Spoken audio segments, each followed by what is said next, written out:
तो बच्चों हम लोग अपने प्रैक्टिस बैच को और आगे बढ़ाते हैं और आज मैं आपको जो पेपर सॉल्व कराने वाला हूं दोस्त, वो सॉल्व कराने वाला हूं 22 अक्टूबर सेकेंड शिफ्ट, 22 जनवरी सेकेंड शिफ्ट। तो अभी तक हम लोगों ने 21 जनवरी फर्स्ट शिफ्ट पढ़ लिया था, 22 जनवरी फर्स्ट शिफ्ट पढ़ लिया था। अब हम आपको पेपर सॉल्व कराएंगे 22 जनवरी सेकेंड शिफ्ट का। ओके, तो 22 जनवरी सेकेंड शिफ्ट में कैसे क्वेश्चन आए थे, पहले हम लोग बेसिक साइंस इंडियन ड्राइंग से शुरुआत करेंगे, जीके से शुरुआत करेंगे और फिर मैथ और रीजनिंग भी होगा, है ना। तो चलो लेट नहीं करेंगे, पहला क्वेश्चन देखेंगे। पहला क्वेश्चन इस बार क्या आया बच्चों, पहला क्वेश्चन ये था कि आदर्श डैश समीकरण बताइए इनमें से कौन है। लिखने का तरीका थोड़ा अलग है, बस आपको ये पहचानना है कि इनमें से कौन आइडियल डैश इक्वेशन है। तो याद करो, मैंने आपको कई बार बताया है कि जब आप आइडियल डैश इक्वेशन की बात करते हैं तो पीवी बराबर बताइए फॉर्मूला क्या होता है, म्यू आर टी। कई बार आपने म्यू टी जगह नंबर ऑफ मोल पढ़े होंगे, है ना, लेकिन क्योंकि आंसर में म्यू के पदों में, इसलिए मैं यही वाला उत्तर देखूंगा।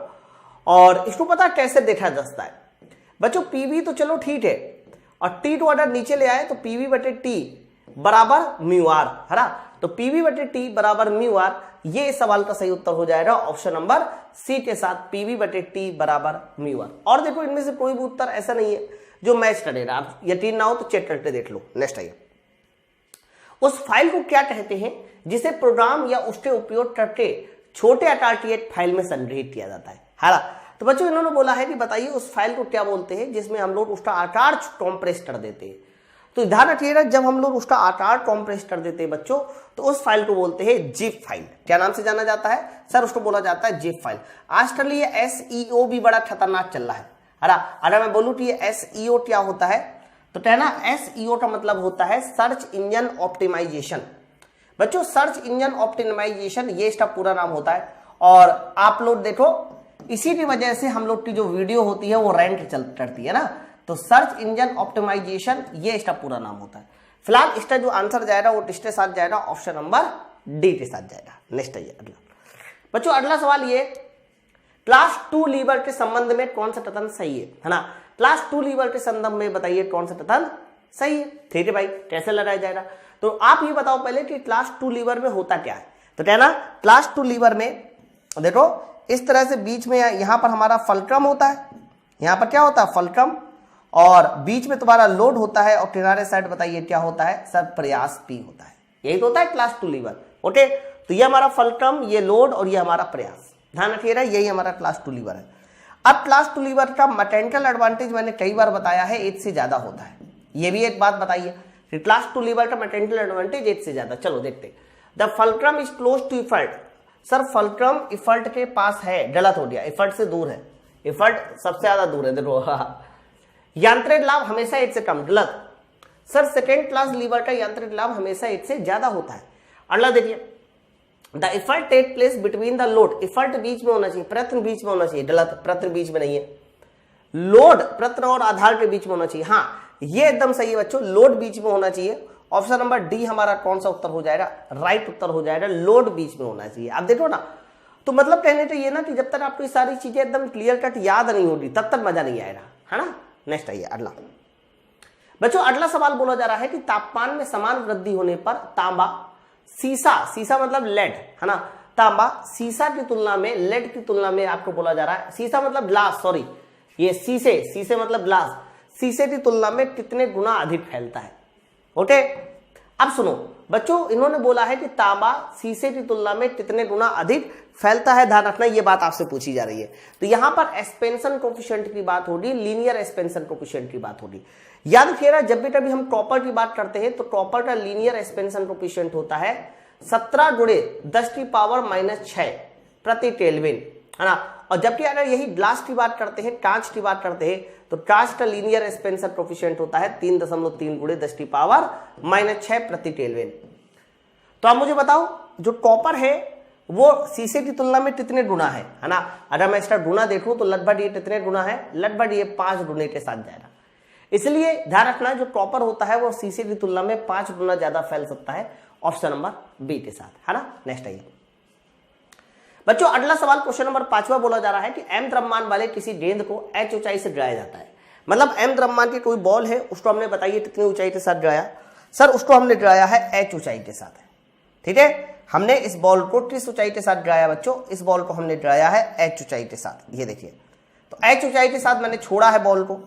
अब आगे देखिए क्या बोला जा रहा है, सर h ऊंचाई के साथ मैंने बॉल को छोड़ दिया, m द्रव्यमान वाले किसी ट्रेन को h ऊंचाई h/3 पर इसकी स्थितिज ऊर्जा और गतिज ऊर्जा में अनुपात बताओ। यानी जब इसकी ऊंचाई h/3 हो जाती है, बॉल नीचे की ओर आएगी, तो जब इसकी ऊंचाई कितनी, सर ऊंचाई जो है h/3 हो रही, टोटल ऊंचाई कितनी थी h, तो जब इसकी ऊंचाई h/3 हो रही तब आपको स्थितिज ऊर्जा और गतिज ऊर्जा में अनुपात बोलना है ना।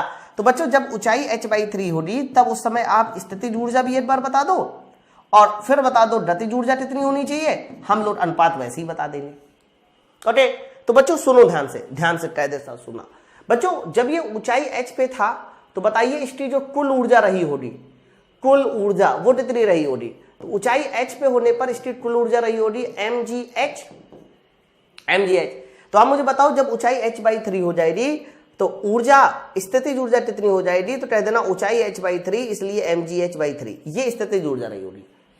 अब कुल ऊर्जा mgh थी, इनमें से 8/3 ऊंचाई h/3 इसलिए 8/3 स्थितिज ऊर्जा हो रही, तो गतिज ऊर्जा कितनी हो जाएगी, सर गतिज ऊर्जा हो जाएगी 2 mgh/3। भाई टोटल तो हमारा mgh होना चाहिए ना, टोटल हमारा mgh होना चाहिए, इधर mgh/3 तो वहां 2/3 mgh। अब इन्होंने क्या बोला कि सर आप इनका अनुपात बता दो हमें, है ना। पहले बोला जा रहा है स्थितिज ऊर्जा का और फिर बाद में बोला जा रहा है गतिज ऊर्जा।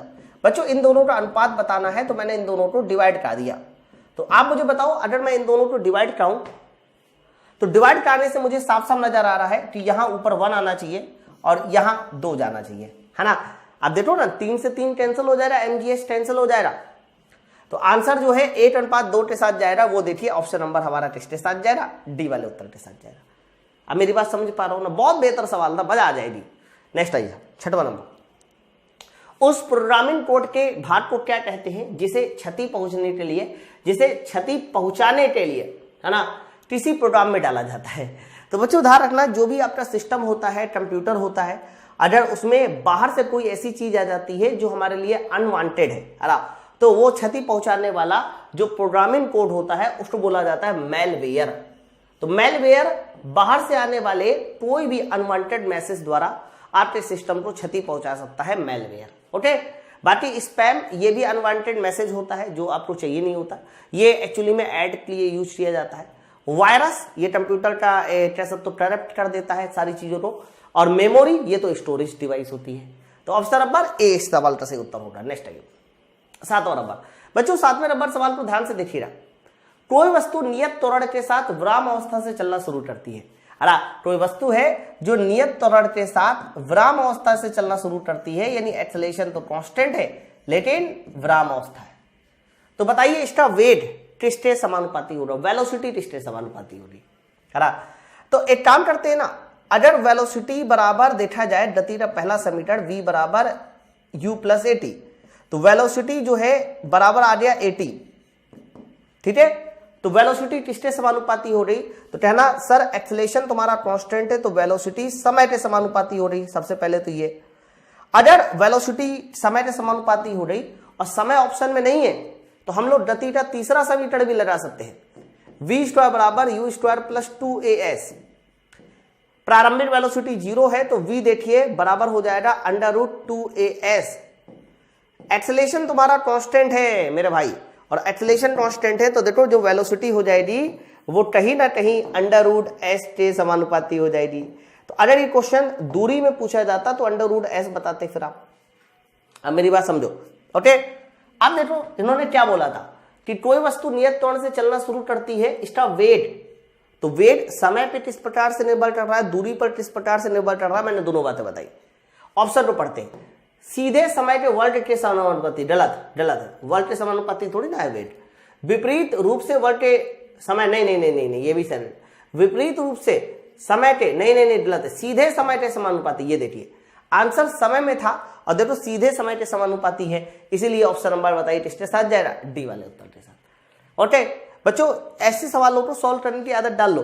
और धोखे से अगर ये वेग के बारे में नहीं पूछता, कई बार ये क्या करता है कि गति दूरी के बारे में पूछता है, विस्थापन के बारे में पूछता है, तो मुझे गति का दूसरा समीकरण लगाना पड़ेगा, s बराबर ut plus half at square. तो बच्चों प्रारंभिक वेलोसिटी 0 है, तो प्रारंभिक वेलोसिटी 0 कर दो। तो आप देखो यहां से साफ साफ पता चलेगा कि दूरी s जो है वो t² के समानुपाती है, दूरी s t² के समानुपाती है। तो आप लोग को बस ये समझना है कि कब कौन सा उत्तर देना है कब कौन सा उत्तर देना है, ये बात आप लोगों को क्लियर होनी चाहिए। मोनो भाई बात सबको क्लियर है ना? आगे बढ़ा जाए, नेक्स्ट आइए। किसी व्यक्ति का वास्तविक भार उसके द्वारा तय किया जाता है, मतलब किसी भी व्यक्ति का जो वास्तविक भार है, बताइए वो क्या होता है, वास्तविक भार क्या होता है? पहला आंसर है द्रव्यमान और ऊंचाई, द्रव्यमान और चौड़ाई, द्रव्यमान और गुरुत्वाकर्षण त्वरण। हाँ ये एकदम सही है। देखो किसी भी वस्तु का जब भार की बात करते हैं तो फॉर्मूला W बराबर क्या होता है, mg, और mg में ध्यान रखना m हमारा द्रव्यमान होता है और g हमारा गुरुत्वीय त्वरण होता है, इसीलिए बोला जा रहा है ऑप्शन नंबर डी के साथ। अगर आप मास ले लिया है ना और ग्रेविटी ले ली, इन दोनों का जो मल्टीप्लाई होगा वही हमारा कह सकते हो एक्चुअल भार के बराबर होगा। नेक्स्ट आइए अगला। बच्चों 9वां नंबर सवाल बोला जा रहा है कि फ़ारेनहाइट पैमाने पर पानी के क्वथनांक और हिमांक, फ़ारेनहाइट पैमाने पर पानी के क्वथनांक और हिमांक बिल्कुल कितने डिग्री अलग होते हैं? ठीक है, लग जाएगा सर।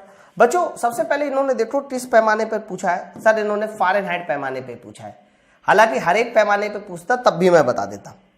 तो फ़ारेनहाइट पैमाने पर ध्यान रखना फ्रीजिंग पॉइंट होता है 32 डिग्री फ़ारेनहाइट और बॉइलिंग पॉइंट होता है 212 डिग्री फ़ारेनहाइट, और 32 और 212 का जो डिफरेंस हो जाएगा दोस्त मेरे, वो बताइए किसके बराबर हो जाएगा, 180 के बराबर। ओके, तो सवाल का जो सही आंसर वो 180 होगा, 180 होगा। तो ऑप्शन नंबर बताइए किसके साथ जाने वाला है, ए वाले उत्तर के साथ जाएगा। अब यही सवाल मान लो फ़ारेनहाइट का नाम पूछते, र्यूमर का पूछ लेता, र्यूमर, तो पानी का फ्रीजिंग पॉइंट 0 डिग्री र्यूमर होता है, पानी का बॉइलिंग पॉइंट 80 डिग्री र्यूमर होता है, ये सब याद करना पड़ेगा आपको। और बताइए ये डिफरेंस कितना जाएगा, तो कह देना 80 ठानों के बराबर जाएगा। हो सकता है ये केल्विन में पूछ सकता था, ये सेंटीग्रेड में भी पूछ सकता था, है ना।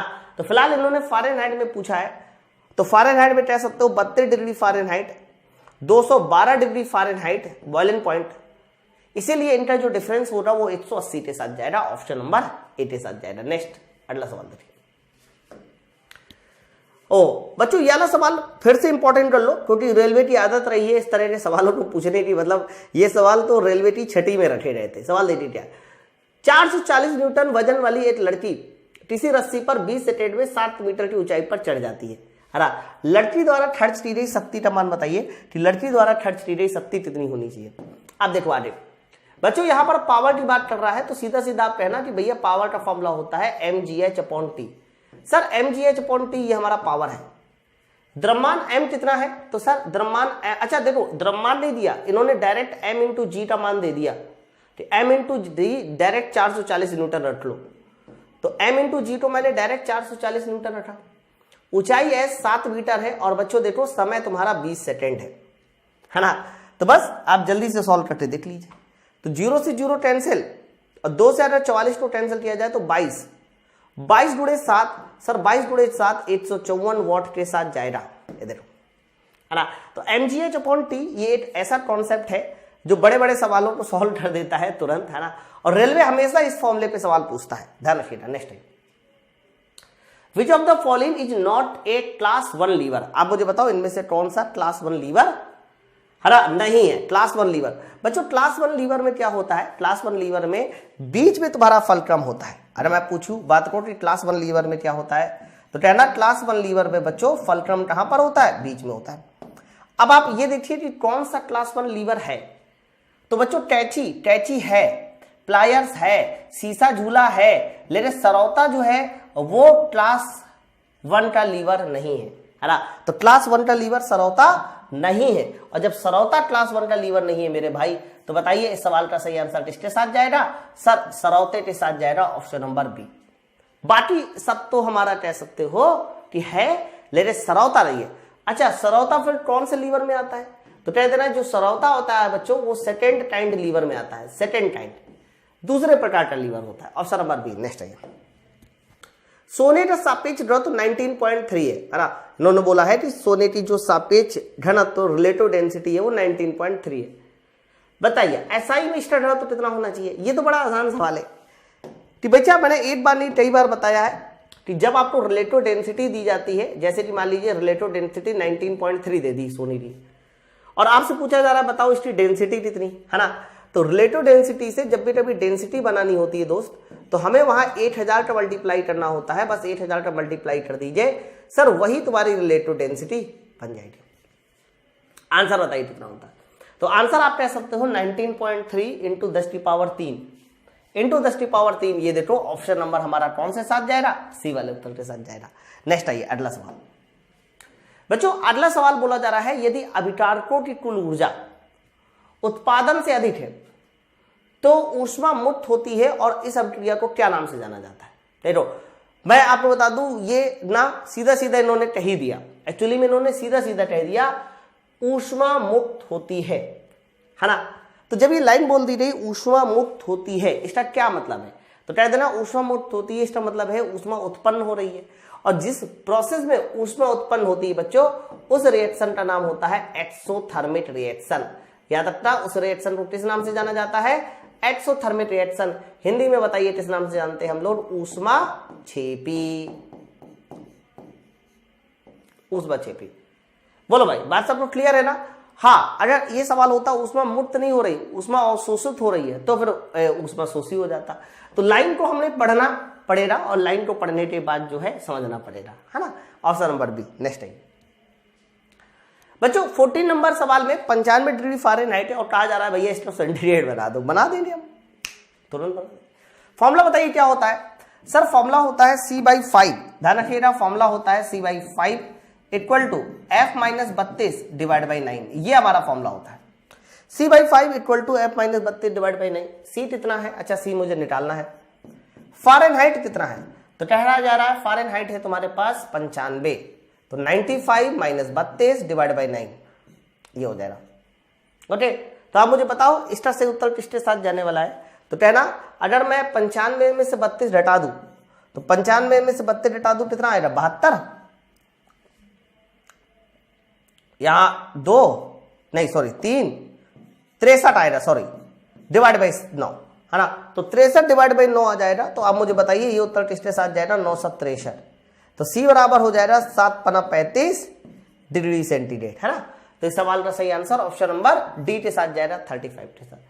तो कुछ नहीं था, सीधा सीधा आपको फ़ारेनहाइट में दिया था, सेंटीग्रेड में पूछ रहा था, एकदम आसान था। नेक्स्ट आइए बच्चों क्वेश्चन नंबर 15 देखिए, क्लास 3 के लीवर के बारे में कौन सा संबंध सही है।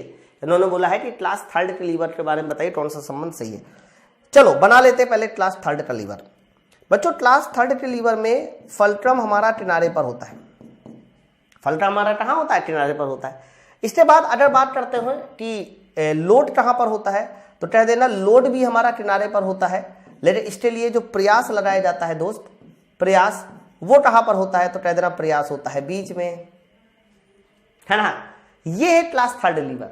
और याद रखिएगा क्लास 3 लीवर का जो मैकेनिकल एडवांटेज होता है बच्चों, वो हमेशा 1 से कम होता है, 1 से कम। ठीक है, अब सवाल को देखिए क्या बच्चों, पहला पॉइंट लिखा है आलंब लोड और प्रतन के बीच में होता है। आलंब बीच में होता है, गलत, आलंब बीच में नहीं होता इसमें, है ना। लोड प्रत्र और आलंब के बीच में होता है, लोड प्रत्न और आलंब के बीच में होता है, गलत, लोड बिल्कुल नहीं बीच में होता। प्रत्न यानी प्रयास लोड और आलंब के बीच में होता है, ये एकदम सही है। आप देखो ना कि जो लोड है, एफर्ट है सर, एफर्ट प्रयत्न, वो देखो लोड और आलंब के बीच में है, ये आंसर एकदम सही है।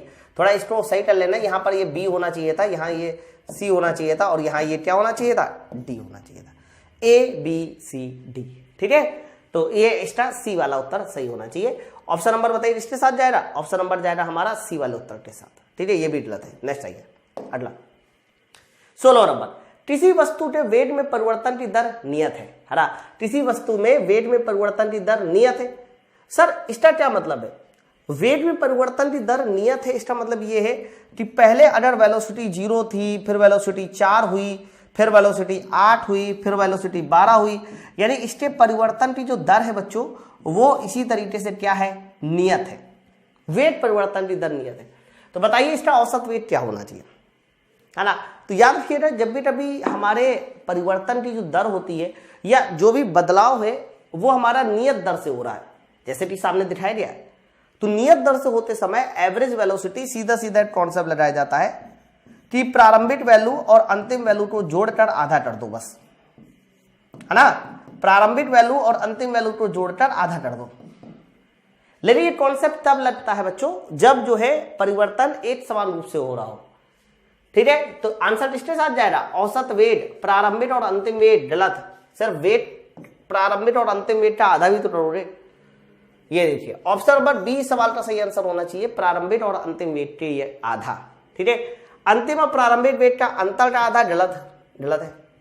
प्रारंभिक और अंतिम वेट का गुणनफल गलत है। देखो तो बच्चों सही आंसर ऑप्शन नंबर कौन सा हो जाएगा, बी वाला उत्तर हमारा सही होना चाहिए। नेक्स्ट आइए अगला बच्चों, ये हमारा कौन सा था, 16 नंबर, ठीक है। 17वां नंबर देखिए, 17वां नंबर ये यूनिवर्सल क्वेश्चन है, हर बार इसी तरह का क्वेश्चन आता है, डेटा को थोड़ा चेंज करके आता है। आप देखिए पिछली बार भी इस तरह का सवाल आया था, पिछली बार बस यहाँ 24 सेंटीमीटर था तो कुछ और आंसर आ रहा था, इस बार जो है 15 सेंटीमीटर कर दिया, मतलब इसी डेटा पे खेला हुआ सवाल है। सवाल देखिए क्या है, 15 सेंटीमीटर है, आंतरिक दीवार का तापमान 25 है, बाह्य दीवार का तापमान 5 है, उसकी चालकता भी इन्होंने दे दी। तो बताइए कि प्रति वर्ग मीटर में, प्रति वर्ग मीटर मतलब 1 मीटर स्क्वायर एरिया, कितना ऊष्मा टी टमी की दर होगी, है ना। तो कैसे लगाया जाएगा, तो एक सीधा फॉर्मूला इस्तेमाल करेंगे, Q बराबर KA delta T divide by N, लगा लो। अगर आप इसको लगाते हैं तो फटाफट आपको पता चल जाएगा आंसर किसके साथ जाएगा। K कितना है, 0.81 है। एरिया बताइए कितना है, सर एरिया है प्रति वर्ग मीटर स्क्वायर 1 है। बच्चों जब हम टेम्परेचर डिफरेंस की बात करेंगे तो 25 बाह्य आंतरिक तापमान है, बाह्य तापमान 5 है, तो 25 और 5 का अंतर 20। लंबाई या मोटाई की बात करेंगे तो 15 सेंटीमीटर, और 15 सेंटीमीटर को हम लोग मीटर बना लेंगे 0.15 से। बोलो बात सब तो क्लियर है। तो आप मुझे बताओ यहां से ये कैंसिल, हाँ। अब देखो 15 है, 15 का मतलब इसमें 5 है, इसमें 3 है, 15 का मतलब इसमें 5 है, इसमें 3 है। तो बच्चों 5 को कैंसिल कर दो, 5 को 20, और 3 को कैंसिल कर दो, 27 3 81 कैंसिल हो गया, है ना। अब 27 दूनी 4 कर लो, 27 दूनी 54, 54 दूनी 108, यानी आंसर जो जाने वाला है वो 160 जूल पर सेकेंड के साथ जाएगा, 108 जूल पर सेकेंड के साथ जाएगा। ये देखिए ऑप्शन नंबर हमारा किसके साथ जाएगा, डी वाले उत्तर के साथ जाएगा, ठीक है। तो रेलवे ने जो प्रीवियस ईयर था वो उसमें इस तरह के सवाल पूछे, बस थोड़ा डेटा को चेंज कर दिया था और कुछ नहीं है। नेक्स्ट आइए अगला, बताइए बच्चों अगला सवाल थोड़ा ध्यान से देखिए क्या बोला जा रहा है। नेक्स्ट सवाल ये है कि 3 प्रतिरोध 9, 9 और 8 ओम को समांतर क्रम में जोड़ा जाता है। इस समांतर संयोजन का कुल प्रतिरोध 3 ओम है, ठीक है। तो बताइए अज्ञात प्रतिरोध क्या है, हरा बहुत बड़ी सवाल। इन्होंने कहा कि 9, 9 8 बच्चों 9, 9 और x इन तीनों को आप समांतर में जोड़े और बताइए नेट रेजिस्टेंस कितना होगा, सर नेट रेजिस्टेंस 3 ओम होगा। तो नेट रेजिस्टेंस 1/r नेट, और नेट रेजिस्टेंस इन्होंने 3 ओम कह दिया, ठीक है। कि 9, 9 x को समांतर में जोड़ो तो नेट रेजिस्टेंस 3 ओम आ जाता है। अब यहां से x निकाल लो, तो डेटा को देख के समझ में आ रहा है कि x का मान भी हमारा 9 ओम ही होना चाहिए, x का मान भी 9 ओम होना चाहिए। जब यहां 9 रखोगे तो 1/9 प्लस 1/9 प्लस 1/9 1/3 आ जाएगा, है ना। तो डेटा से भी हमारा आंसर क्लियर हो जाएगा कि आंसर जो है ऑप्शन नंबर ए के साथ जाएगा, 9 ओम के साथ जाएगा। नेक्स्ट आइए अगला बच्चों, अगला नंबर सवाल देखो क्या है, 19 नंबर। किसी ग्रह या किसी ऐसे ग्रह पर विचार करें जिसका द्रव्यमान और त्रिज्या दोनों पृथ्वी की आधी है। मतलब आप एक ऐसा ग्रह लेते चलिए जिसका द्रव्यमान भी पृथ्वी का आधा है, ओके, और जिसकी त्रिज्या जो है वो भी पृथ्वी की आधी है, द्रव्यमान और त्रिज्या दोनों पृथ्वी का आधा है। तो बताइए W द्रव्यमान वाले किसी वस्तु का द्रव्यमान उस ग्रह पर क्या होगा। मतलब W द्रव्यमान ना बोलो, W भार बोल दो, ओके।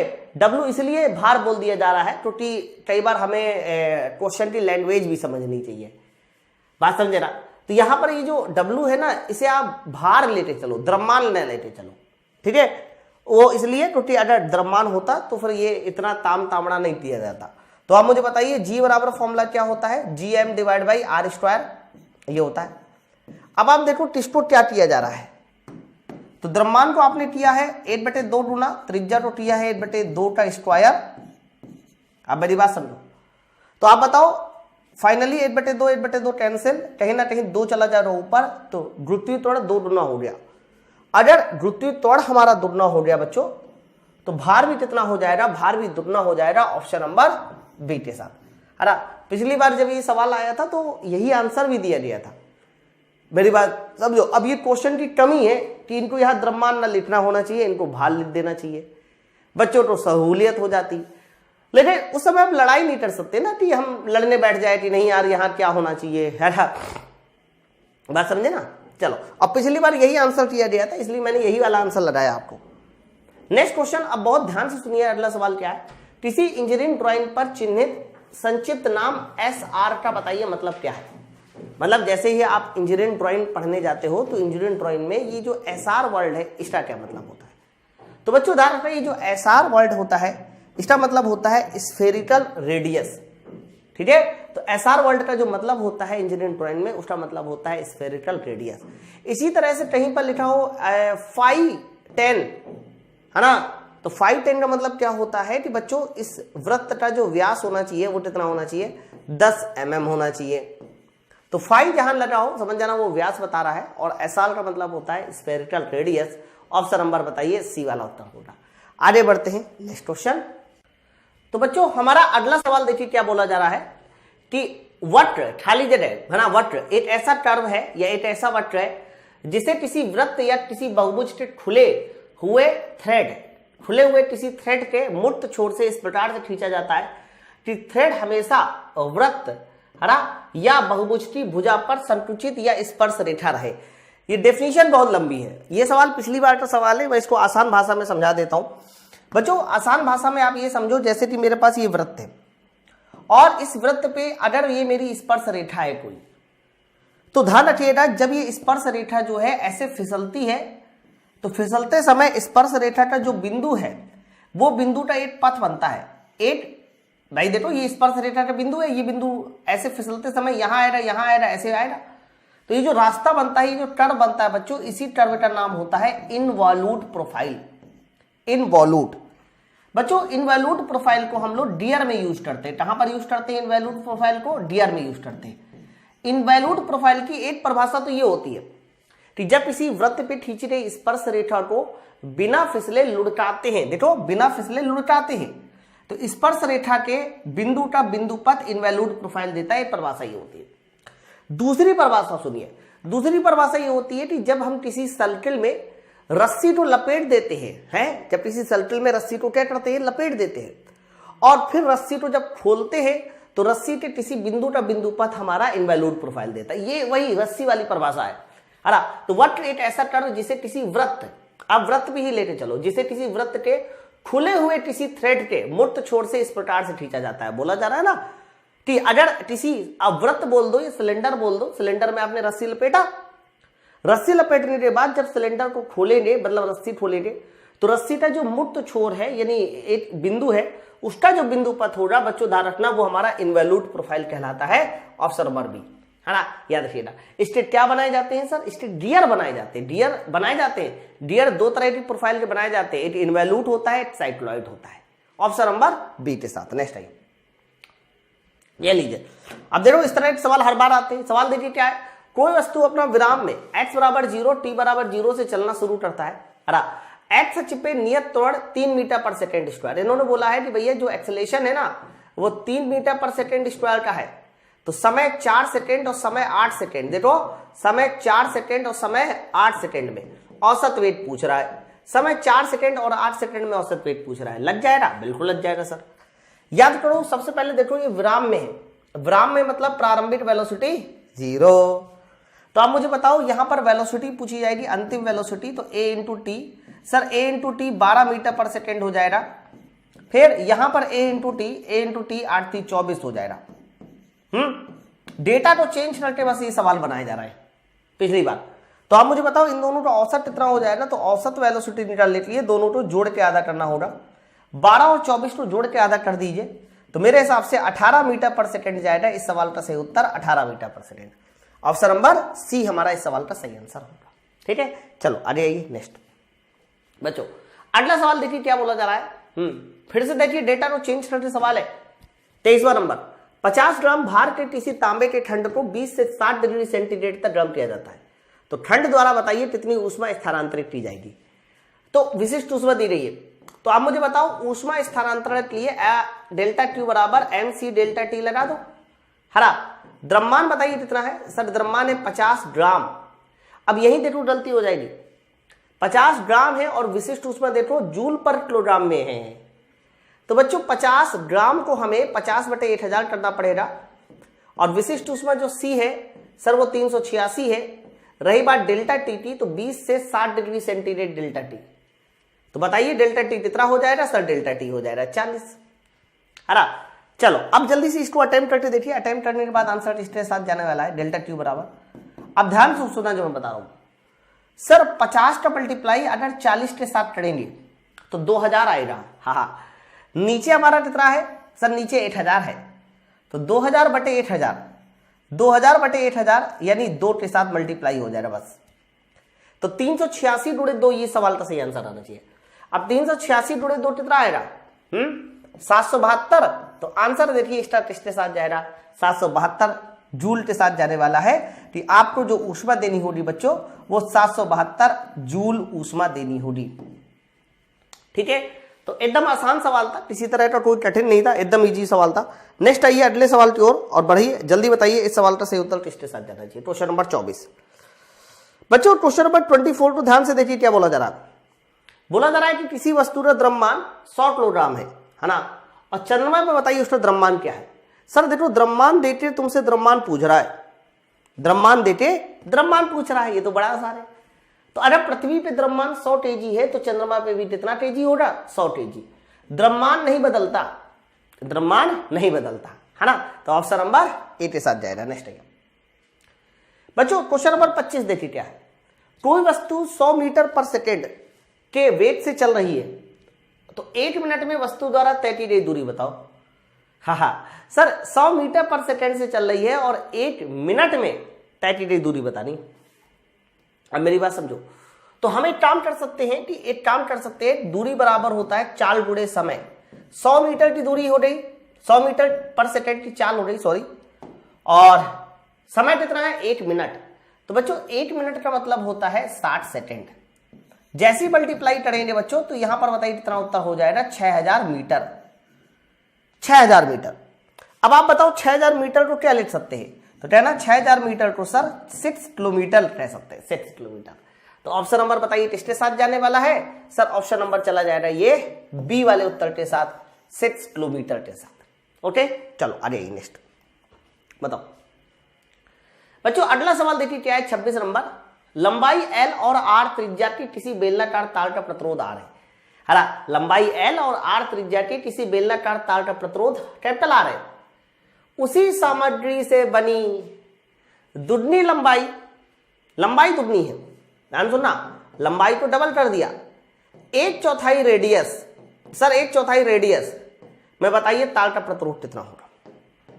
सर दुगनी लंबाई 1/4 रेडियस में बताओ तार का प्रतिरोध कितना होना चाहिए, है ना। तो लग जाएगा सर कैसे, R बराबर बताइए फॉर्मूला क्या हो जाएगा, रो इंटू L/A। या डायरेक्ट आप समझो कि बच्चों जो भी रेजिस्टेंस होता है वो लंबाई के समानुपाती है ना, और यहां ये त्रिज्या है ना 1/4, तो त्रिज्या को आप स्मॉल r लिख लीजिए तो ज्यादा समझ में आएगा। स्मॉल r 1/4 हो रहा है, त्रिज्या 1/4 हो रहा है ना, बोला जा रहा है 1/4 त्रिज्या। तो जब त्रिज्या 1/4 हो रही है तो आपको पता है कि एरिया को हम लोग r² में ब्रेक कर सकते हैं। भाई एरिया बराबर होता है πr², हमने ब्रेक कर दिया। लंबाई बताइए कितनी है, सर लंबाई है 2 गुनी, लंबाई को हमने 2 गुना कर दिया। त्रिज्या 1/4 तो 1/4 का स्क्वायर। तो अब बताओ उत्तर किसके साथ जाने वाला है, 4 छोटो 16 चला जाएगा ऊपर, तो जब 16 ऊपर चला जाएगा तो रेजिस्टेंस जो है वो 32 गुना के प्रोपोर्शनल हो जाएगा। किसके प्रोपोर्शनल हो जाएगा, 32 गुना के। इसीलिए इस सवाल का सही आंसर ऑप्शन नंबर सी के साथ जाएगा कि जो भी हमारा रेजिस्टेंस होगा वो 32 गुना हो जाएगा, ऑप्शन नंबर सी। नेक्स्ट है अधिक कोण। बच्चा ये जल्दी से अधिक कोण किसके बराबर होता है ना, एक होता है न्यून कोण त्रिभुज या न्यून कोण। सर न्यून कोण जो है वो 90 से कम होता है, तो 90 से कम वाले को बताइए हम किस नाम से जानते हैं, न्यून कोण, है ना। और ध्यान रखना जब भी कभी 90 डिग्री के बराबर हो जाता है, 90 डिग्री के बराबर हो जाता है तो सर उसे क्या नाम से जाना जाता है? सर उसे बोला जाता है समकोण। और याद रखना 90 डिग्री से अगर अधिक हो जाता है तो बताइए उसे क्या बोलते हैं? सर उसे बोलते हैं अधिक कोण। 90 डिग्री से जो एंगल अधिक होता है याद रखना उसे अधिक कोण बोलते हैं। अब इन्होंने क्या बोला? अधिक कोण बोला है ना, तो 90 डिग्री से क्या हो जाएगा? ज्यादा हो जाएगा। ऑप्शन नंबर बी सवाल का सही उत्तर है। नेक्स्ट देखो, क्लास थर्ड लीवर में प्रत्न भार की दिशा क्या है? फिर वही सवाल है ना, इस तरह का एक सवाल रिपीट हुआ था शायद 8 सेट में। बच्चों बोला जा रहा है कि क्लास थर्ड लीवर, पहले तो क्लास थर्ड लीवर बना लो। ये मैंने क्लास थर्ड लीवर बनाया। बच्चों क्लास थर्ड लीवर में ये तुम्हारा फलक्रम हो गया, ये क्या हो गया? फलक्रम, है ना। बच्चों क्लास थर्ड लीवर में याद करो क्या होता है? सर इसमें यहां पर लोड होता है, किनारे पर लोड होता है, किनारे पर लोड होता है, और इसको उठाने के लिए प्रयास हमें ऊपर लगाना होगा। प्रयास बीच में होता है ना क्लास थर्ड लीवर में, तो याद रखिएगा क्लास थर्ड लीवर में प्रयास बीच में होता है, किनारे पर क्या होता है? लोड होता है। लेकिन उन्होंने दिशा पूछी है कि प्रत्न भार की दिशा। तो बच्चों जब हम इसको ऐसे पकड़ेंगे ना, उठाने की कोशिश करेंगे, तो भार भी ऊपर की ओर ही तो जाएगा। तो यहां पर मैंने पहले भी कहा था कि रेलवे ने इसके जो आंसर लगाए हैं वो इनकी दिशा के अनुसार नहीं लगाए, इनके मोशन की दिशा के अनुसार लगाए। तो आप प्रयास को ऊपर ले जाना है, भार भी ऊपर ले जाएगा, इसलिए इसका आंसर जाएगा समान दिशा के साथ। कौन सा आंसर जाएगा? समान दिशा के साथ, है ना। तो ये मोशन के साथ इसके आंसर लगाए रहे। चलो 29, ये 2 बार रिपीट हुआ सवाल है, अभी आगे भी एक बार आएगा, जब शायद 23 जनवरी थर्ड शिफ्ट में पढ़ाऊंगा तब उसमें भी आएगा।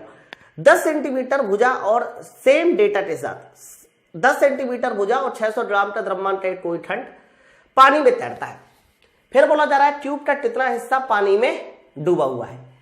बच्चों जब भी कभी कोई भी चीज पानी में तैरती है और आपको ये जानना है कितना हिस्सा डूबा हुआ है, तो सबसे पहले आप उस पदार्थ की डेंसिटी निकाल लो, घनत्व निकाल लो। बताइए जरा घनत्व बराबर क्या होता है? सर घनत्व बराबर होता है द्रव्यमान बटे आयतन। चलो अब बताइए इस ट्यूब का द्रव्यमान कितना है? सर ट्यूब का द्रव्यमान है 600 ग्राम। आयतन हो जाएगा बच्चा भुजा का ट्यूब यानी 10 का ट्यूब।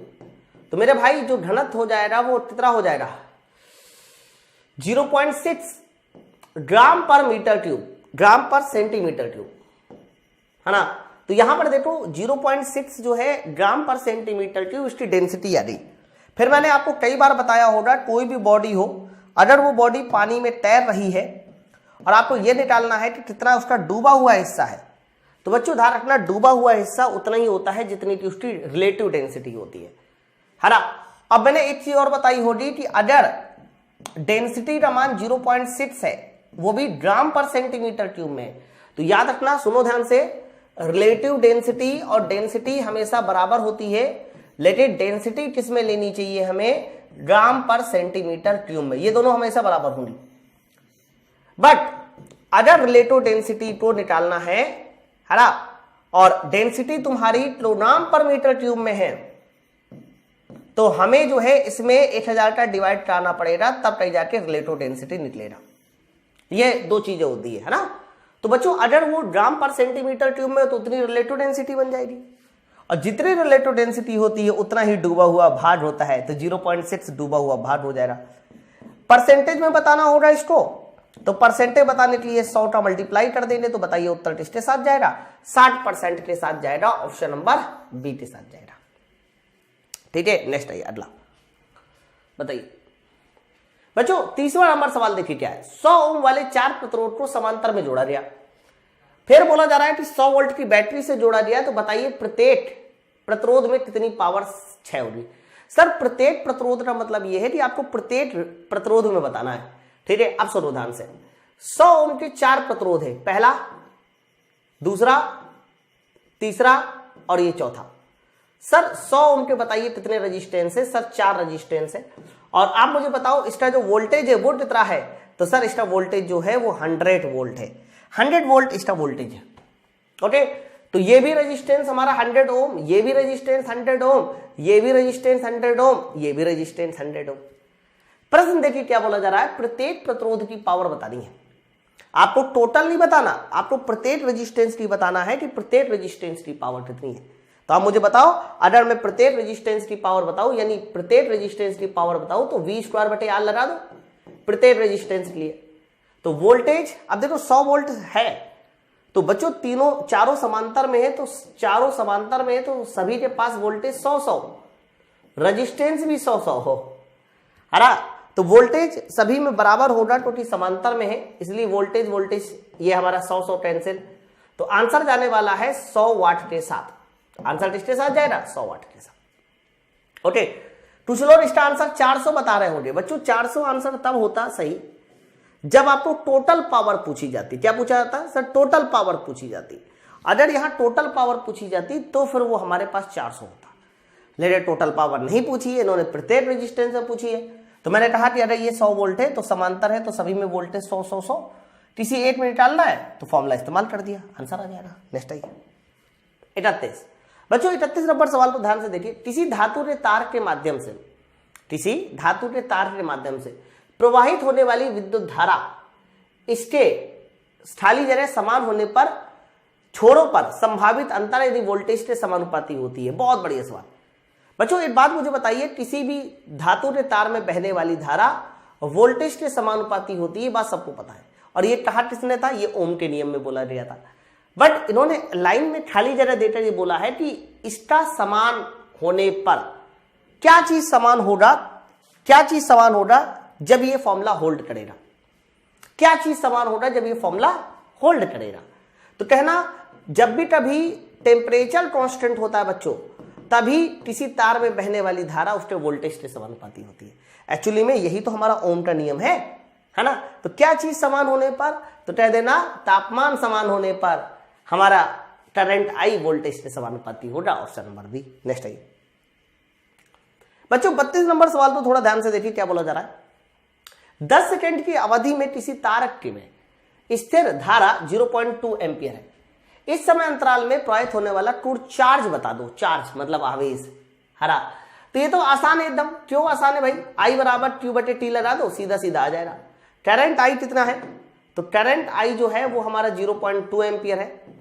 चार्ज आपको निकालना है बच्चा, और समय कितना है? 10 सेकेंड, है ना। जल्दी से आप मुझे बताइए सवाल का सही उत्तर किसके साथ जाएगा? तो आप सीधा सीधा मल्टीप्लाई कर दो, इसमें तो कुछ था ही नहीं। 2 कूलम भाई, 0.2 × 10, 2 कूलम, ये सवाल का सही आंसर है। ऑप्शन नंबर बी के साथ जाएगा। नेक्स्ट आइए 33 नंबर बच्चों। 33 नंबर सवाल ये बोला जा रहा है, खाली जगह डिग्री सेंटीग्रेड पे पानी का घनत्व अधिकतम होता है ना। खाली जगह डिग्री सेंटीग्रेड पर पानी का घनत्व अधिकतम होता है, ये सवाल है। कितने डिग्री सेंटीग्रेड पे पानी की डेंसिटी मैक्सिमम होती है? तो बच्चों ध्यान रखना, पानी की डेंसिटी का मैक्सिमम पॉइंट या फिर पानी का आयतन मिनिमम, ये किस टेम्परेचर पे होता है? तो कहना ये टेम्परेचर होता है तुम्हारा, एक तो 4 डिग्री सेंटीग्रेड, दूसरा होता है मतलब उसी का मान है 277 केल्विन। फारेनहाइट में पूछा जाए तो 39.2 डिग्री फारेनहाइट। रीमर में पूछा जाए तो 3.2 डिग्री रीमर। ठीक है दोस्त, तो ये हमारा कह सकते हो कि कंप्लीट डेंसिटी के बारे में बता दिया कहां पर क्या है। तो आंसर इन्होंने सेंटीग्रेड में पूछा था, इसीलिए बताइए किसके साथ जाएगा? Option number D. बाकी इस तरह के सवाल बहुत आते हैं कि 0 से 4 या 4 से 0 में ड्रम करने पर आयतन क्या हो रहा है, डेंसिटी क्या होगी, वो सब मैंने यूट्यूब पे बहुत पढ़ा रखा है।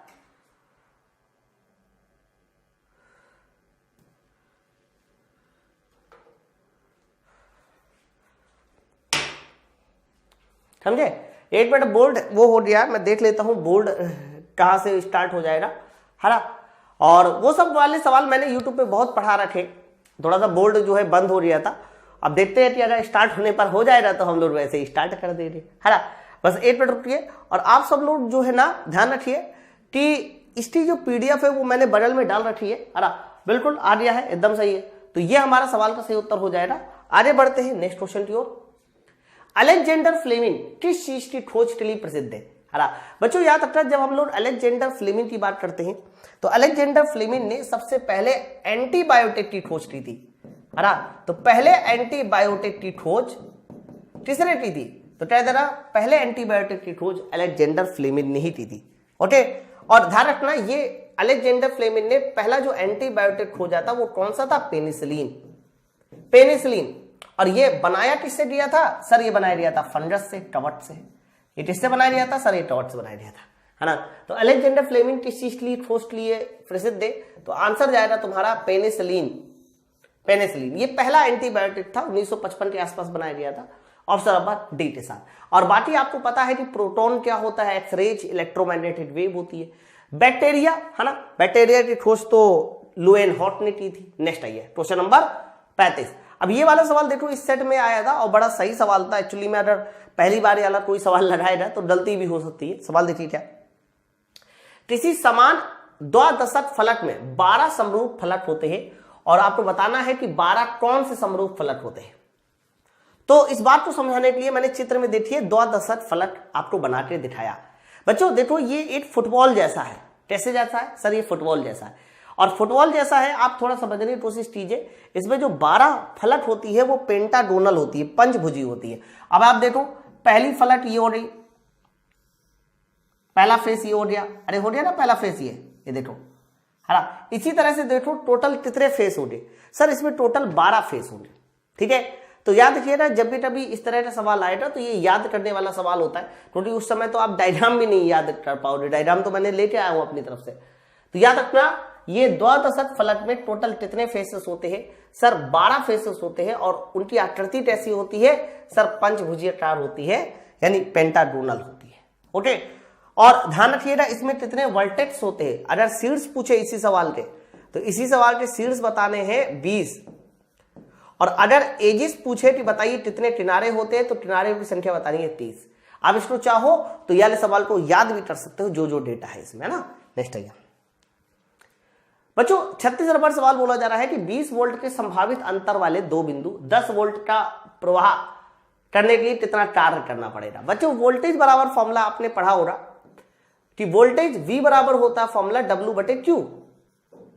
अरे होता है, तो आप मुझे बताइए वोल्टेज कितना है सर? वोल्टेज 20, W कितना है? W मुझे निकालना है, आवेश कितना है? 10 कूलम, है ना। तो कार्य मुझे W निकालना है, तो आप मुझे बताइए यहां से W बराबर कितना हो जाएगा? 20 × 10, यानी आंसर तुम्हारा जाने वाला है 200 जूल के साथ। ये सवाल का सही उत्तर होगा 200 joule, option number C. Next आइए, जब टीयर या टार सबसे अधिक हो, आप मुझे बताओ इनमें से वो कौन सी कंडीशन है जिसमें टीयर या टार सबसे अधिक है, उस कंडीशन में बल और विस्थापन के बीच थोड़ा बताना है। देखो बच्चों याद रखना, ये बल बराबर होता है, ये टार बराबर होता है बल × विस्थापन इंटू कॉस थीटा। टार बराबर होता है बल × विस्थापन इंटू कॉस थीटा, यही होता है। तो अगर मुझे टार को W को मैक्सिमम लेके आना है तो मुझे बच्चों कॉस थीटा का मान कितना रखना पड़ेगा? 1। अब कॉस थीटा 1 बताइए कब होता है? थीटा बराबर 0 पर। थीटा बराबर 0 पर, तो जब थीटा बराबर 0 होगा तो कॉस थीटा 1 होगा, और उसी कंडीशन में बताइए हमारा टार कैसा होगा? मैक्सिमम, है ना। तो जब टीयर या टार अधिकतम होगा तब बल की दिशा विस्थापन की दिशा के बीच कितना कोण होना चाहिए? तो आप सीधा सीधा कह देना सर 0 डिग्री का कोण होगा, ऑप्शन नंबर बी। अगला, उस सामग्री की पहचान करें जिसका आयतन विस्तार गुणांक उच्चतम होता है। बच्चों आयतन विस्तार गुणांक उच्चतम होने का मतलब ये होता है कि जिसको गर्म करने पर वो सबसे ज्यादा फैले, और फैले भी किसमें? आयतन में, है ना। तो पीतल, लोहा, पारा और हार्ड रबड़, याद रखिएगा ये जो हमारा हार्ड रबड़ है ना, ये गर्म करने पे सबसे ज्यादा फैलती है। ब्रास में उतना ज्यादा नहीं फैलेगा, आप खुद देखिए। मान लो ब्रास, पीतल, क्विट, सिल्वर और रबड़, आपने इन तीनों चीजों लिया।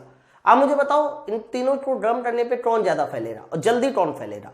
तो फैलने की शुरुआत हार्ड रबड़ करेगा पहले, इसीलिए ध्यान रखना इसका आयतन प्रसार गुणांक बाकी सबसे ज्यादा होता है। नेक्स्ट आइए 39 नंबर। बच्चों देखो ऐसे सवाल हमने कई लगाए। अब देखो ऑप्शन देखो, इस बार ऑप्शन इन्होंने 8/15 और 6/15 इसी तरह से दिए। चलो अब इसको थोड़ा समझना पड़ेगा सवाल क्या कह रहा है। बच्चों ये वाला सवाल ही बोला जा रहा है कि 12 और 24 ओम के दो प्रतिरोध समांतर में जुड़े हैं। तो हम देखो इस तरीके से 12, ओके, दूसरा तुम्हारा 24, दो रेजिस्टेंस को समांतर में जोड़ लिया। फिर बताइए इसे 22 ओम, इस बार इन्होंने 22 बोला है सर, 22 ओम के साथ सीरीज में जोड़ा जाता है। कितने वोल्ट की बैटरी लगाई जाती है सर? 12 वोल्ट की बैटरी लगाई जाती है, 12 वोल्ट की बैटरी। रेजिस्टेंस को एक बार फिर लिखेंगे। पहला रेजिस्टेंस है बच्चों 12 ओम का, और दूसरा रेजिस्टेंस है तुम्हारा 24 ओम का, और तीसरा जो जोड़ा जाता है डायरेक्टली वो किसके साथ जोड़ा जाता है? 22 ओम के साथ जोड़ा जाता है। ऐसे तो बोला जा रहा है कि 24 ओम वाले में धारा बता दो कितनी होनी चाहिए। मतलब ये जो 24 ओम का रेजिस्टेंस है ना, 24 ओम का, इसमें बहने वाली धारा बता दीजिए कितनी होनी चाहिए। यानी 24 ओम के रेजिस्टेंस में बहने वाली धारा I1 कितनी होनी चाहिए। हम लोग I2 भी बता सकते हैं, 12 ओम में बहने वाली धारा कितनी होनी चाहिए, है ना। लग जाएगा, कोई बड़ी बात है ये इस सवाल को सॉल्व करना। बताइए क्या करना पड़ेगा। सबसे पहला काम होगा कि 12 और 24 को आपको समांतर करना पड़ेगा, 12 और 24 को। तो बच्चों 12 और 24 को समांतर कर दो, तो 12 गुणे 24 और डिवाइड बाई 12 प्लस 24 36। तो आप मुझे बताइए 12 और 24 का समांतर कितना हो जाएगा। तो 12 3 36 और 3 8 24। सर इसका आ गया 8 ओम, 12 और 24 का देखो समांतर कितना आ गया सर, 8 ओम आ गया। बच्चों यही 8 ओम 22 ओम के साथ सीरीज बनाएगा। तो 8 और 22 हमारा कितना हो जाएगा 20 30, तो नेट रेजिस्टेंस 30 ओम हो गया। फिर बताइए आपको नेट धारा निकालनी है I, net voltage 12 ohm, net resistance 30। अब इसको थोड़ा वैसे सॉल्व करना है जैसे कि आपको ऑप्शन दिए गए, है ना। तो आप इसको 4 से कैंसिल कर दीजिए, नहीं 4 से नहीं कैंसिल कीजिए, आप इसे कैंसिल कीजिए 6 से। तो 6 दूनी 12 और 6 पंचे 30, है ना।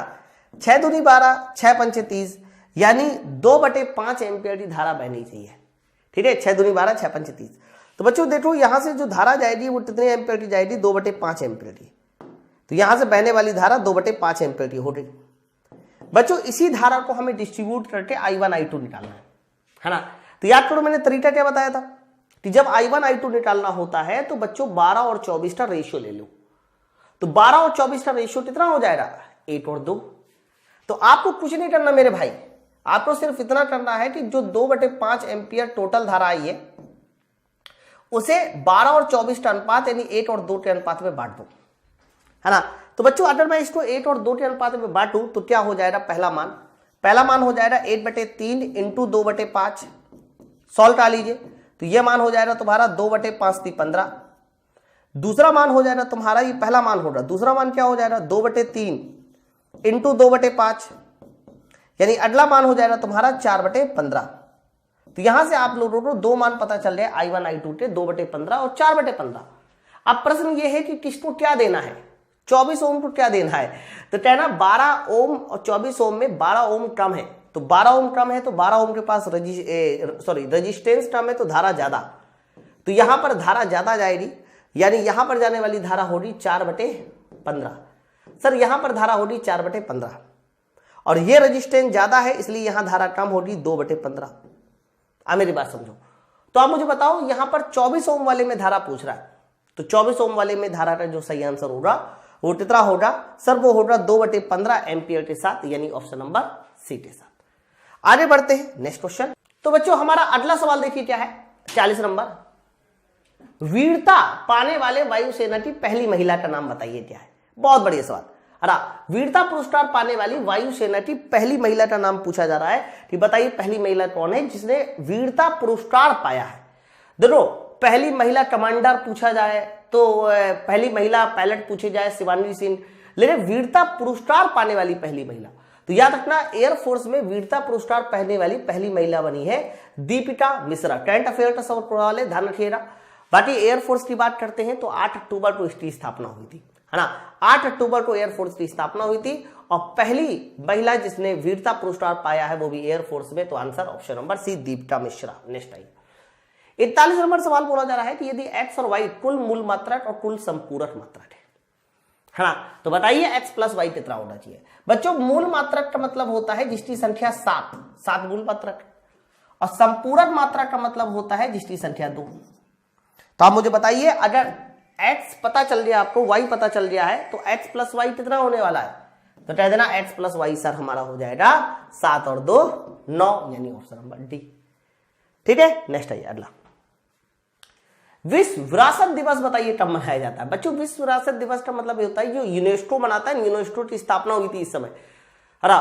तो जो पूरे विश्व भर में अलग अलग तरह की विरासतें होती है उसको वो देना, रैंकिंग देना, तो ये सब यूनेस्को का काम होता है। और विश्व विरासत दिवस मनाया जाता है 18 अप्रैल को। ओके, तो 18 अप्रैल को ध्यान रखना विश्व विरासत दिवस मनाया जाता है। 22 अप्रैल भी बहुत ज्यादा पूछा जाता है बच्चों, ये ध्यान रखना क्या मनाया जाता है सर, ये मनाया जाता है पृथ्वी दिवस। और 10 अप्रैल भी बहुत ज्यादा पूछा जाता है सर, 10 अप्रैल को मनाया जाता है होम्योपैथिक दिवस। तो अगर कोई पूछे कि 10 अप्रैल को क्या मनाते हैं होम्योपैथिक दिवस, ध्यान रखना होम्योपैथिक दिवस ये मनाया जाता है सैमुअल्स और हैनीमैन के जन्मदिन पर। होम्योपैथिक के जो जनक माने जाते हैं वो सैमुअल्स और हैनीमैन माने जाते हैं। तो सैमुअल्स और हैनीमैन ये होम्योपैथिक के जनक माने जाते हैं दोस्त। और याद रखिएगा इन्हीं के बर्थडे को हम लोग होम्योपैथिक दिवस मनाते हैं 10 अप्रैल को। हालांकि इन्होंने विश्व विरासत दिवस पूछा था, तो आंसर हमारा ऑप्शन नंबर सी 18 अप्रैल। नेक्स्ट ओके, निम्न में से कौन सी एशिया की पहली महिला लोको पायलट है? बहुत बढ़िया सवाल। हाँ, एशिया की पहली महिला लोको पायलट का नाम पूछा जा रहा है। तो याद रखिएगा एशिया की सबसे पहली महिला लोको पायलट जो कि 1885 में ही बन चुकी थी, उसका नाम था सुरेखा यादव। क्या नाम था? सुरेखा यादव। ध्यान रखिएगा ये पूरे एशिया की पहली महिला लोको पायलट है। अब तो काफी सारी भी हो रही है ना। नेक्स्ट आइए, निम्नलिखित में से किसे वायुसेना में लड़ाकू विमान की पहली महिला कमांडर होने का गौरव शामिल किया गया? लड़ाकू विमान, देखो महिला पायलट होना अलग चीज होती है और लड़ाकू विमान की पायलट होना अलग चीज होती है। देखो कई बार क्या होता है कि हम लोग अपने एयरफोर्स में कुछ ऐसे जहाज रखते हैं जो लड़ाकू विमान नहीं होते, लेकिन फिर भी वो रखते हैं इधर उधर ले जाने के लिए, किसी काम के लिए। लड़ाकू विमान क्या होते हैं जिसपे हम लोग बहुत सारे हथियार वगैरह से लेस जो होते हैं सर, वो हमारे लड़ाकू विमान होते हैं। तो एयरफोर्स की लड़ाकू विमान की पहली महिला पायलट का नाम पूछा जाए तो आपको आंसर जाएगा सालिजा धामी के साथ। सालिजा धामी, ध्यान रखना ये पहली लड़ाकू विमान की महिला पायलट है, Salija Dhami. Option number C. Next आइए, स्थायी बंदोबस्त, ये हिस्ट्री का सवाल है कि बताइए स्थायी बंदोबस्त की नीति किसने अपनाई थी, है ना बच्चों? ये लॉर्ड वेलेजरी, जब वेलेजरी की बात करेंगे तो इन्होंने अपनाई थी सहायक संधि की नीति। लेकिन जब भी कभी स्थायी बंदोबस्त की बात करेंगे तो लॉर्ड कॉर्नवालिस, है ना, तो लॉर्ड कॉर्नवालिस इन्होंने, ध्यान रखिएगा, स्थायी बंदोबस्त की नीति अपनाई थी और ये 1793 के आसपास की बात है। ओके, वारेन हेस्टिंग्स ये तो पहले कह सकते हो कि भारतीय पहले गवर्नर जनरल थे, है ना, और इन्हें बोला जाता है पहला बंगाल का गवर्नर जनरल। ठीक है, और वारेन हेस्टिंग्स इन्होंने एक शासन भी अपनाया था और उस शासन को बोला जाता था द्वैध शासन। ध्यान रखिएगा। तो आंसर इसके साथ जाएगा लॉर्ड कॉर्नवालिस के साथ जाने वाला है, स्थायी बंदोबस्त के साथ। नेक्स्ट आइए अगला, दचीडम अभ्यारण्य भारत के किस राज्य में है ना? तो दचीडम अभ्यारण्य ये काफी ज्यादा फेमस हो चुका है और ये पड़ता है तुम्हारा जम्मू कश्मीर के श्रीनगर इलाके में, है ना। तो जम्मू कश्मीर के श्रीनगर इलाके में, ध्यान रखना, श्रीनगर इलाके में ये कह सकते हो कि अभ्यारण्य पड़ता है दचीडम, जम्मू कश्मीर, श्रीनगर। नेक्स्ट है, देश के स्टॉक एक्सचेंज को कौन नियमित करता है? देश के स्टॉक एक्सचेंज को बच्चों यहां कुछ नाम लिखे हैं, जैसे कि सेबी। सेबी के बारे में बता दूं मैं, 1888 में इसकी स्थापना हुई थी, 1988, और 1988 में स्थापना हुई थी, लेकिन मान्यता प्राप्त हुई थी 1992 में, है ना बच्चों। सेबी जो है इसका पूरा नाम होता है security and exchange board of India, security and exchange board of India. और इसका मुख्यालय की बात करते हैं तो security and exchange board of India, इसका मुख्यालय बच्चों मुंबई में। याद रखिएगा इसके अध्यक्ष भी बहुत ज्यादा पूछे जाते हैं, माधवपुरी बूच। तो माधवपुरी बूच ये ध्यान रखना, इसके क्या है बच्चों सर, ये इसके अध्यक्ष है माधवपुरी बूच। ओके, तो देश का जो स्टॉक एक्सचेंज है ना वो कौन नियमित करता है? तो कह देना वो नियमित करता है आपका सेबी, यानी security and exchange board of India. बच्चों देश का सबसे पुराना एक्सचेंज स्टॉक बोला जाए तो वो बीएसई है, बॉम्बे स्टॉक एक्सचेंज, है ना।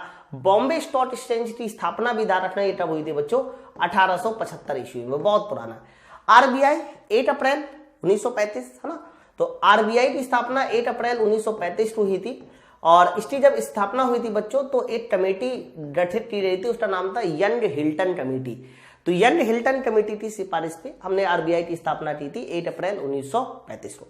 आरबीआई की जो कमेटी थी, कमेटी का नाम मैंने बताया ना, क्या नाम था? Young Hilton committee. और याद रखना 1934 में इस कमेटी को गठित किया गया था। इसके बाद ध्यान रखिएगा आरबीआई का राष्ट्रीयकरण बहुत पूछा जाता है, हर बार ये क्वेश्चन आता है कि आरबीआई का राष्ट्रीयकरण कब होता है? तो कह देना ये राष्ट्रीयकरण होता है बच्चों 1949 में, है ना। तो फिलहाल इसका आंसर ऑप्शन नंबर डी के साथ जाना चाहिए, सेबी के साथ। नेक्स्ट,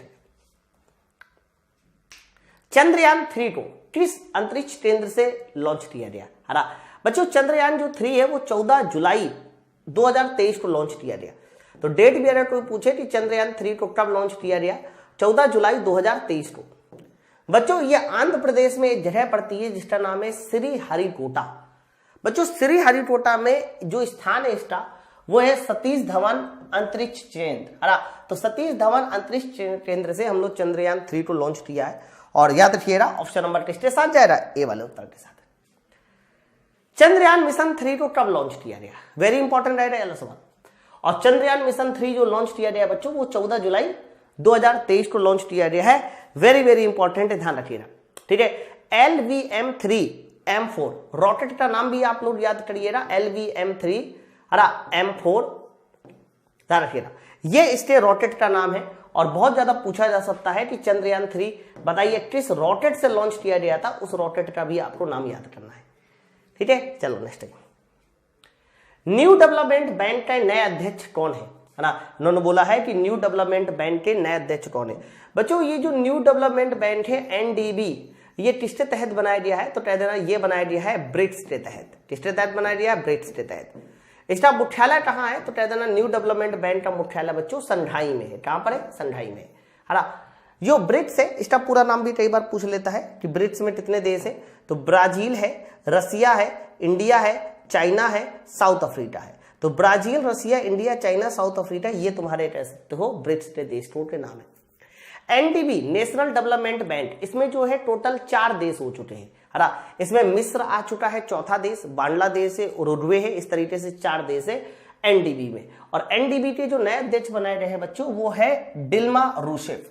डिल्मा रूसेफ जो है वो NDB के नए अध्यक्ष है, ऑप्शन नंबर डी के साथ। ध्यान रखिएगा, वेरी इंपॉर्टेंट क्वेश्चन, ठीक है।